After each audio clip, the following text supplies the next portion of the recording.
বদনাম হ'ল কাৰণ যিটো কথা আমেৰিকান FBI গম পায়, যিটো কথা বিচাৰ আমেৰিকান কোৰ্টে কৰিলে, সেইটো নৰেন্দ্ৰ মোদী ডাঙৰীয়াৰ ঘনিষ্ঠ হোৱাৰ কাৰণে CBI, ED, SEBIয়ে গৌতম আদানীক প্ৰটেকশ্যন দিবৰ কাৰণে ঢাকি ৰাখিলে আৰু আমেৰিকান কোৰ্টে কৈ দিলে যে গৌতম আদানী এজন ভ্ৰষ্টাচাৰী, চোৰ, মেনিপুলেটৰ, প্ৰতাৰক আৰু প্ৰবঞ্চক। আৰু আমেৰিকান আদালতে যাক প্ৰতাৰক, প্ৰবঞ্চক, চোৰ বুলি কয়, সেইজন হৈছে দেশৰ প্ৰধানমন্ত্ৰী আটাইতকৈ ঘনিষ্ঠ বন্ধু, the man he knows by his colleagues. আজি পাৰ্লিমেণ্টত আমাৰ নেতা ৰাহুল গান্ধীয়ে যেতিয়া মোদী আদানীৰ ভ্ৰষ্টাচাৰৰ বিৰুদ্ধে কথা পাতিব বিচাৰে, আলোচনা কৰিব বিচাৰে, তেতিয়া বিজেপিয়ে কথা পাতিবৰ কাৰণে সুযোগ নিদিয়ে। সেইকাৰণে আমি কংগ্ৰেছ দলে আজি গোটেই ভাৰতবৰ্ষত ৰাজভৱন চলোৱা কাৰ্যসূচী লৈছিলোঁ, য'ত প্ৰায় ৰাজ্যখনৰ 8,000 নেতাকৰ্মীয়ে ভাগ লৈছিলে। মণিপুৰ 1.5 বছৰ ধৰি অশান্ত হৈ আছে। মণিপুৰৰ মহিলাক নগ্ন কৰি পেলাই ৰাস্তাত খোজ খোৱা হৈছে। দৈনন্দিন গুলী ফুটি থকাৰ কাৰণে মানুহে ৰাতি গুলীৰ শব্দত শুব নোৱাৰা হৈছে। ৰাছিয়া আৰু ইউক্ৰেইনৰ মাজত শান্তি স্থাপনত মোদীৰ অৱদান আছে বুলি কয়।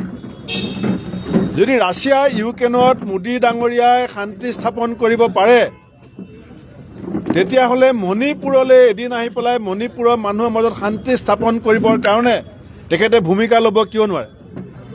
আমি মণিপুৰত স্থায়ী শান্তি বিচাৰি পেলাই আমি আজি ৰাজভৱন চলো লৈছিলোঁ। তৃতীয়তে, স্মাৰ্ট মিটাৰ। ত্ৰিপুৰাত বিজেপি চৰকাৰ স্মাৰ্ট মিটাৰ লগোৱা নাই গাঁৱত। উত্তৰাখণ্ডত বিজেপি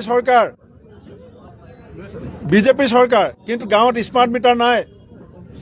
বিহাৰত বিজেপিৰ এলায়েন্স চৰকাৰ, স্মাৰ্ট মিটাৰ নাই। কিন্তু ভাৰতবৰ্ষত 32% স্মাৰ্ট মিটাৰ কেৱল অসমত লগোৱা হৈছে। গোটেই দেশত 72 লাখ আৰু অসমত 24 লাখ স্মাৰ্ট মিটাৰ লগোৱা হৈছে। ক'ত লগোৱা হৈছে?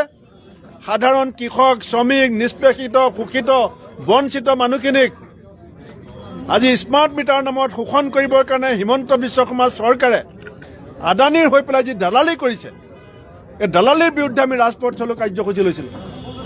বিজেপিৰ দুৰ্নীতি, ভ্ৰষ্টাচাৰ বিৰুদ্ধে কংগ্ৰেছে লোৱা আন্দোলনক ভয় খুৱাবৰ কাৰণে হিমন্ত বিশ্ব শৰ্মা চৰকাৰৰ যিটো ষড়যন্ত্ৰ, পৰিকল্পিত ষড়যন্ত্ৰৰ কাৰণে আজি মিদুল ইছলামক আমি হেৰুৱাইছোঁ।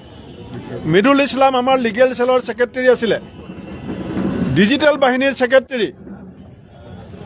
আজি তেওঁলোকে ভাবিছে মিদুল ইছলামক হত্যা কৰি আমাক ভয় খুৱাব। আমি ভয় নাখাওঁ। মিদুল ইছলাম বিজেপি দুৰ্নীতি ভ্ৰষ্টাচাৰৰ বিৰুদ্ধে আন্দোলনৰ প্ৰথমগৰাকী শ্বহীদ।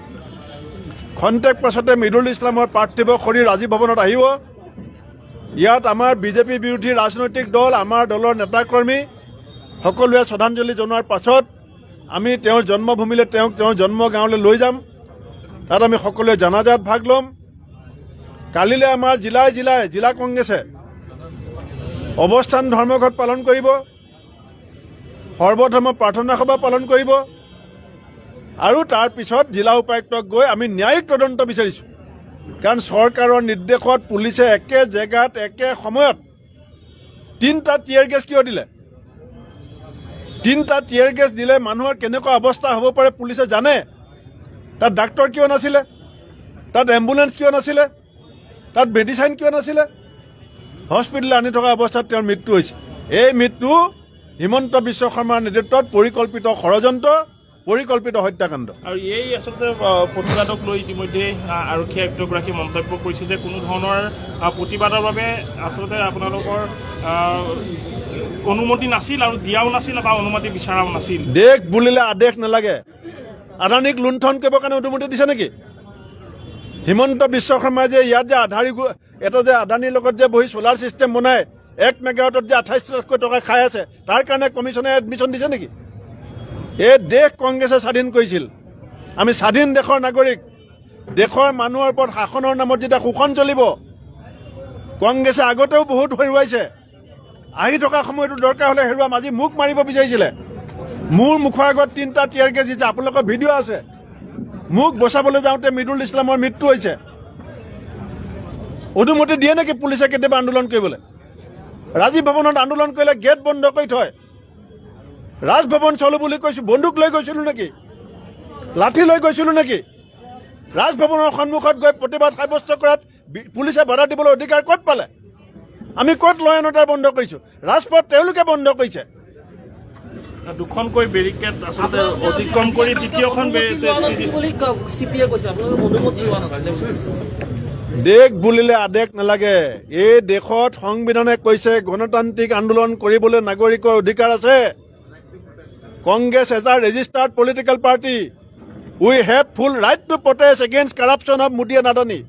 When we will continue our protest strongly and strongly. কিন্তু কৈছে যে সিপিএ কৈছে যে অনুমতি লোৱাও নাছিলে, অনুমতি দিয়া এৰেষ্ট কৰিব লাগিছিলে, গ্ৰেপ্তাৰ কৰিব লাগিছিলে, মাৰিলে কিয়? নহয়, যদি ইলিগেল কৰিছিলোঁ গ্ৰেপ্তাৰ কিয় নকৰিলে? দুখনকৈ বেৰিকেড অতিক্ৰম কৰি ৰাজপথ বন্ধ কৰিবলৈ কোনে পুলিচক অধিকাৰ দিছে? আইন আছে ৰাজপথ বন্ধ কৰিব নাই বুলি। পুলিচক কোনে অধিকাৰ দিছে ৰাজপথ বন্ধ কৰিবলৈ? আমি ৰাজভৱনলৈ গৈছোঁ, আমি ৰাজ্যপালক লগ পালোহেঁতেন, ৰাজ্যপালে 10জন মানুহক মাতি নিলেহেঁতেন, আমি আমাৰ কথাবিলাক ক'লোহেঁতেন। কিয় বাধা দিব? কিয় বাধা দিব? স্পীড ব্ৰেকাৰ যিমান বেছি হ'ব, কংগ্ৰেছৰ গতি কিমান ডাবুল হ'ব। যিমানে বেৰিকেড বনাব স্পীড সিমানে বাঢ়িব। কিন্তু আৰক্ষীয়ে কৈছে যে ব্যক্তিজন অসুস্থ আছিল বুলি আৰক্ষী ডাক্তৰ নেকি? আৰক্ষী ডাক্তৰ মেডিকেল পঢ়িছে নেকি? S P A D C A তেওঁ কি থাৰ্মোমিটাৰ লৈ ঘূৰি ফুৰিছিলে নে ষ্টেথিস্কোপ লৈ ঘূৰি ফুৰিছিলে? কথা